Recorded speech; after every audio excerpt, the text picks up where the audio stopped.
Good evening সবাইকে। অনেক অনেক অনেক দিন পর হাতে ক্যামেরা ধরলাম। অলমোস্ট তো ব্লগটা পারলে যেন শেষের দিকেই চলে গেছিলো, বাট আমরা শুভমের প্ল্যান ছিল যে আমরা রথের দিন থেকে শুরু করব।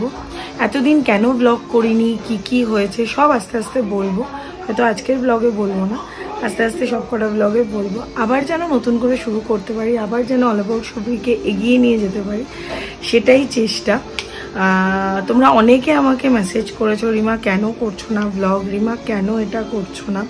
মানে সত্যি কথা, যাদের সাথে হয়তো রেগুলার দেখা হতো তারা এতবার কোনোদিন বলেনি কেন ব্লগটা করছো না বা করছিস না, বা প্লিজ করো। যতটা তোমরা এই সাপোর্টটা দিয়েছো তো সেখানে তো করতেই হতো। আর শুভম সবসময় একটা জিনিস বলে যে কোনো কিছু হাফ পথে ছাড়তে নেই। আমি হয়তো হাল ছেড়ে দিই, ও বলে হাফ পথে কোনো কিছু ছাড়তে নেই।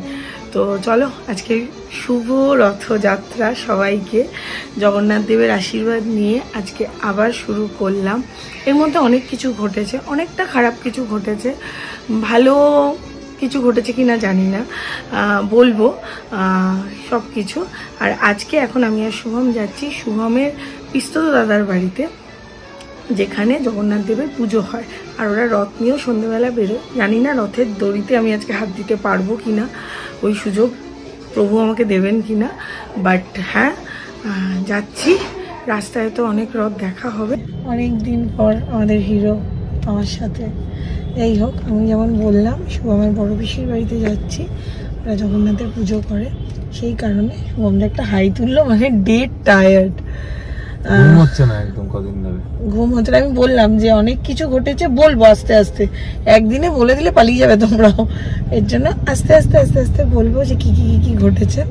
এটা ডেইলি ব্লগার না হতে পারি, নিজেদের লাইফস্টাইলগুলোকে তুলে ধরাটাই হয়তো আমাদের কাজ।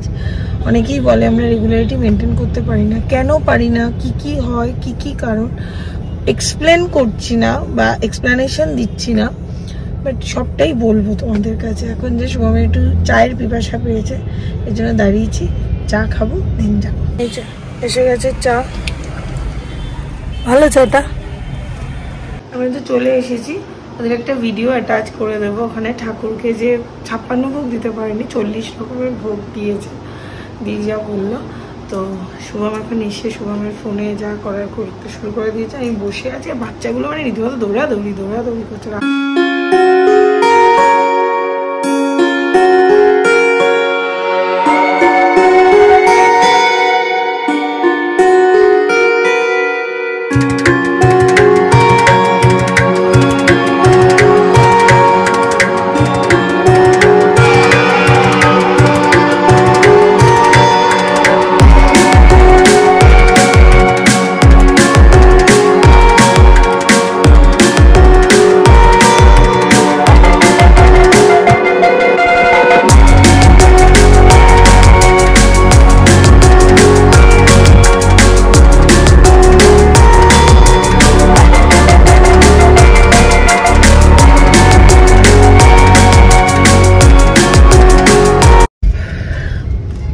বেরিয়ে পড়লাম, হয়ে গেল জাস্ট কিছুক্ষণের জন্য একটা ঝটিকা সফর।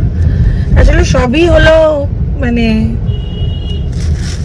কি বলবো, অ্যাকচুয়ালি ব্যাপারটা হচ্ছে, আমি মনে করি পার্সোনালি ভগবান যেরম ভাবে চালাবে না, তোমাকে সেরম ভাবেই চলতে হবে। ভালো খারাপ মিশিয়ে উনি যেরকম ভাবে মনে করবেন উনি সেরকম ভাবেই চালাবেন, মানে একটা অভিভাবকের মতো চালাবেন উনি আমাদের। হ্যাঁ, এটা অনেকে হয়তো বলবে যে আমাদের নিজেদেরও ব্যাপার, আমরা যদি সঠিকভাবে চলি সেটাও সঠিকভাবে রাস্তাটা উনিই দেখান, এর জন্যই চলি। ঠিক আছে, তো এবারের ঘটনাটা খুব ম্যাসিভ ঘটনা।